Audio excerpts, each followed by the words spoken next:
Cari amici, ben ritrovati e vinti dal territorio con la rubrica Il punto dell'istituzione trasmessa dal Veneto Club. Quest'oggi vi porta nel mondo dello spettacolo. Una di quelle categorie, anzi forse l'unica categoria che veramente sta soffrendo e che quasi sicuramente sarà una delle ultime che dovrà aprire. Abbiamo dall'altra parte del teleschermo Giannino Vendrame, che è l'artist manager assieme alla sua famiglia di vari locali. Adesso ci faremo dire da lui quali, però da lui vogliamo sapere qual è la situazione e a che punto è la situazione, nel senso che sicuramente Giannino, e tu me lo confermi, me l'hai confermato prima, la situazione è grave e voi vorreste fare anche delle richieste. Sì, intanto un saluto a tutti quelli che ci stanno seguendo. Ovviamente è abbastanza scontato dire che la situazione sia grave perché ormai lo sappiamo tutti e a tutti i livelli, direi. Il nostro, come hai detto te, è stato uno dei settori penalizzato per primo, perché il 22 di febbraio, quando il 21 è stato dato la notizia del primo ricovero, il 22 febbraio ricordo benissimo che abbiamo dimezzato le presenze e non c'era nessuna ordinanza. Quindi il venerdì è stato dato l'annuncio in TV, il sabato già metà presenze, quindi c'era già stato il primo allarme. Dopodiché il 23 è arrivata l'ordinanza e quindi abbiamo dovuto chiudere, 23 febbraio, noi per primi di tutti. Quindi al momento siamo chiusi. Diciamo che non abbiamo ancora delle notizie precise su riaperture nostre, anche se nei social girano tante notizie di vario tipo, aperture date, si faccia più caso perché veramente se ne sentono tutti i colori. Preferisco stare a quello che è l'ordinanza regionale. Speriamo di poter ricominciare. Speriamo. Mi senti? Sì, c'è poca connessione, ma ti sentiamo e ti vediamo. Pronto? Allora, dicevo, noi stiamo alle ordinanza regionale in primis, perché tutte le varie notizie sul web non ci diamo tanta retta, in quanto sono veramente contraddittorie. Ogni giorno ne sentiamo di colori. Quindi rimaniamo a quello che ci dirà il governatore con le sue ordinanze. Da quello che abbiamo capito, probabilmente si potrà riaprire come ristorazione e servizio bar da giugno, quindi dal 1° giugno. Sembra che non cambi qualcosa prima. E in quell'ottica noi stiamo valutando di riaprire le nostre strutture, essendo molto grandi, anche con la tipologia lì, quindi un servizio di ristorazione che già abbiamo sempre fatto perché fa parte del nostro tipo di lavoro offrire anche la cena, oltre che il ballo. E in questo contesto andremo ad amplificare quello che già avevamo manifestato in precedenza, cioè organizzare la cena spettacolo. Pensavo, avendo tante sale, anche con la tipologia di musica diversa, Giannino, perché l'Odissea... per far capire ai telespettatori che tipologia di locali avete, fai un po' di nomi così ci... Sì, sono andato un po' oltre. No, allora, riassumendo velocemente, io con la mia famiglia seguo l'Odissea di Spresiano, multisala, no? E il Casa di Caccia che è a Monastier, poi abbiamo un altro locale multisala a Mantova che si chiama Mascara. Perfetto.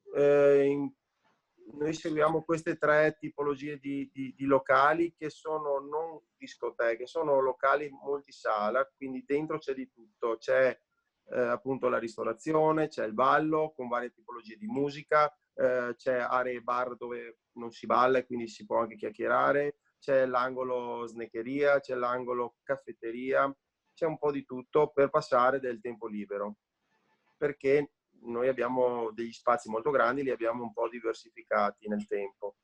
E ad oggi, come dicevo, vorremmo portare avanti quella idea che avevamo già portato avanti fino ad oggi, finché siamo stati aperti, cioè dare il servizio ristorazione però in questo momento non possiamo dare il ballo, quindi fare solo ballo, scusa, la ristorazione con intrattenimento.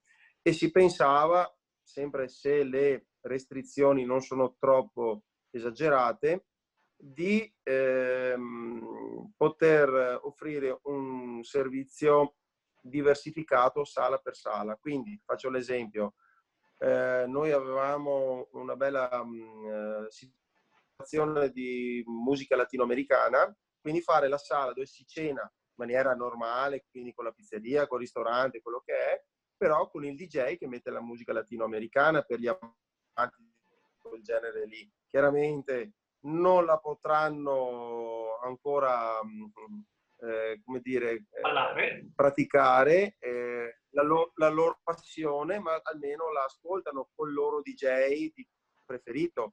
Per dire, anche nella sala dove avevamo le orchestre e le band live, anche lì si stava pensando di coinvolgerle e dire, boh, venite, fate la serata a mo' di concerto, chiamiamolo così, mentre la gente cena, ma anche no, perché può anche esserci, se ci sarà la possibilità, di dare dei tavoli, perché ci farà solo servizio al tavolo, da quello che abbiamo capito, dei tavoli dove uno può venire pagando sempre l'ingresso o la consumazione, adesso stiamo valutando qual è il modo migliore, e offrirgli il servizio al tavolo e si ascolta l'orchestra che ci sarà in quell'occasione lì. Chiaramente anche le orchestre o le band hanno i loro fans, quindi faranno anche loro, penso, un po' di supporto a questa iniziativa nel caso la mettessimo in moto. E poi ci sono anche i reparti per i più giovani, quindi magari, che ne so, fare anche l'aperitivo, però sempre servito al tavolo, distanziato, e con il DJ che suona la musica da discoteca, chiaramente con un'atmosfera da discoteca, però senza il ballo. Quindi mantenere più o meno le atmosfere che c'erano prima. Chiaramente non sarà la stessa cosa, però piuttosto di stare sempre chiusi in casa, piuttosto di guardare la TV, che ormai penso cominci a essere un po' pesante, tutti i giorni la stessa cosa, per evadere un po', per vedere qualcuno, per ascoltare della musica, pensavamo di poter proporre questo modo, però lo stiamo ancora valutando. Ecco. Giannino, noi adesso volevo farti una domanda un po' più particolarizzata. Sono intercorsi in questi giorni sia in TV che nei social gli appelli a pensare anche al vostro settore un sostegno economico a qualche tipo di bonus. Quale sarebbe la vostra richiesta se vi siete sentiti anche a livello organizzativo? Allora, noi abbiamo, tramite il nostro sindacato, che si chiama SILB, avevamo già inviato al governo, che poi il SILB è in associazione con la FIPE, abbiamo inviato già 2 lettere che portavano varie richieste. Ad oggi non sono state, penso, neanche prese in considerazione, che più o meno sono le richieste che fanno anche altre associazioni, quelle adesso non mi viene in mente il nome, che seguono il mondo dei concerti piuttosto che del teatro. Avevamo richiesto comunque delle agevolazioni nel nostro settore, però in una ottica di riapertura, ma siccome la riapertura la vediamo un po' che vada un po' per le lunghe, chiediamo quello che possono chiedere un po' tutti, quindi dei blocchi a tutto quello che è il pagamento di varie tasse che comunque stanno correndo, quindi bloccarle, anche quelle locali, quindi l'IMU piuttosto che la Tasi o quello che è, e avere anche un po' di supporto, perché noi, come tante altre attività, avevamo un giro d'affari, sì, che ci permetteva di pagare fornitori, pagare la SIAE, pagare la corrente, pagare il personale. Quando si è bloccato tutto, anche noi, presi un po' alla sprovvista da questa nuova situazione, non è che avessimo dei tesoretti messi da parte per poter far fronte a mesi di blocco della nostra attività. Quindi, come tante altre attività, non dico si vive alla giornata, ma non è che avessimo tanta autonomia. Quindi Ovvio che anche noi ci aspettiamo il blocco, come ho detto prima, tutte quelle scadenze fiscali di questi tempi che stiamo vivendo, finché non si riparte perlomeno. E avere un supporto anche noi, l'ideale sarebbe a fondo perduto, perché anche noi, come tante altre aziende, ci siamo già impegnati per il passato con degli investimenti, con indi mutui, eccetera. E aggiungerne ancora, andiamo sempre ad accaricarci di impegni. E quando si ritornerà alla normalità, perché sicuramente prima o dopo si ritornerà, non è detto che si ritorni con lo stesso ritmo di prima. Quindi io non sono sicuramente al momento sicuro di quello che possa essere il futuro, insomma, ecco. Gianni, noi ti ringraziamo, speriamo che questa tua intervista, questa nostra chiacchierata sia servita a fare la cassa di risonanza per le tue richieste, per le richieste della vostra associazione, della vostra categoria. Io adesso sì, non sono sceso nei particolari perché penso che di richieste al governo ne arrivano tutti i giorni di tutti i tipi. Senz'altro un po' di ossigeno ne abbiamo bisogno come tutti, anche noi.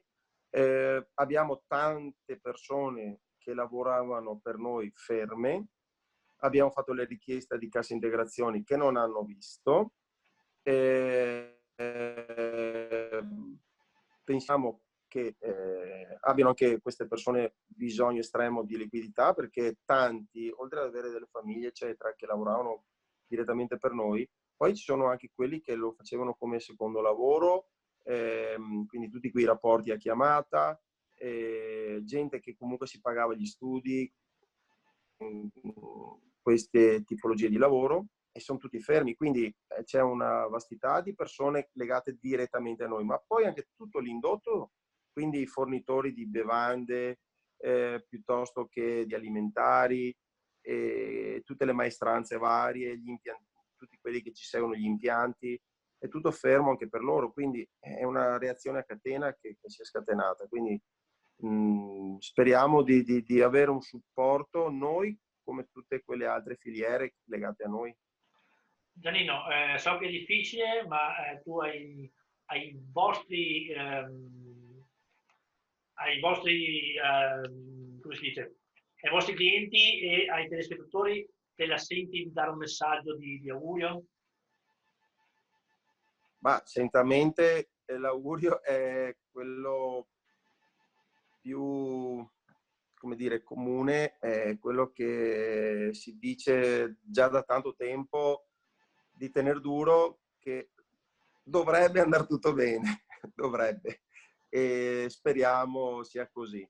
Sono fiducioso su tutto il mondo scientifico che si è mosso, perché i danni che sta creando questa situazione sono danni a livello globale, mondiale, quindi penso abbiano tutti gli interessi, cioè in tutto il mondo hanno l'interesse di risolverla al prima possibile questa problematica. Quindi tutti quelli che stanno lavorando per vaccini o cure veloci, penso stanno facendo veramente le corse, quindi anche per loro ogni giorno che passa sono danni incalcolabili, quindi tutti gli stati si sono alleati, da quello che ho capito, per dare una mano a queste strutture che fanno ricerca, quindi speriamo che arrivino veramente al più presto a trovare un vaccino o una cura, perché solo così penso torneremo alla normalità. E vivere va bene, perché sicuramente sarà d'obbligo convivere, però non è la stessa cosa. Siamo veramente col freno a mano tirato tutti quanti, quindi si va molto a rilento e non abbiamo la possibilità di generare benefici economici per tutta la filiera, quindi, ma per una minima parte, perché se riapriremo potremmo anche sì fare un minimo di fatturato, ma è veramente minimo, e quindi non è che possiamo pensare di mantenere, tra virgolette, in movimento tutto quello che c'era prima, la pubblicità, la rinnovazione, cioè il rinnovamento sulla tecnologia, piuttosto l'intrattenimento a livelli anche alti. Non possiamo più permetterci di fare tutto quello che si faceva prima, quindi sarà tutto ridimensionato e quindi l'auspicio che facciano veramente in fretta. E noi ci uniamo, no, al tuo desiderio di tornare alla normalità, anche perché tutti quanti abbiamo voglia di tornare a divertirci e a ballare anche nei tuoi locali. Giannino Venerandi, titolare Grazie. assieme alla sua famiglia dell'Odissea e di altri locali, grazie della chiacchierata che abbiamo avuto con te e noi ti auguriamo un in bocca al lupo da parte di tutto lo staff qui dall'altra parte dello schermo. Grazie mille ancora e noi ci sentiamo alla prossima puntata.